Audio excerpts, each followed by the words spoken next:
Hey everyone, welcome back. Today we are talking about a beginner-friendly point that's easy to get mixed up. The difference between a component and a symbol. In simple terms, a component is a combination of a symbol and a footprint. When you pick a component from the library, it usually comes with both the symbol and the footprint.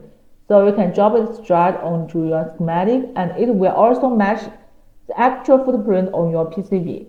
A symbol by itself is just the graphical representation in the schematic without a footprint. You can't use it on the PCB. To sum it up in one line, a component is made up of a symbol and a footprint. A symbol is just one part of a component. $85,000 prize pool. The EasyEDA 2026 Stars competition is now open worldwide. Material costs largely reimbursed. $100 JLC coupon for every qualified completed project. Top 28 engineers get invited to JLC Factory to see production up close. No pitch decks, no fluff, just working hardware. Submit your build now.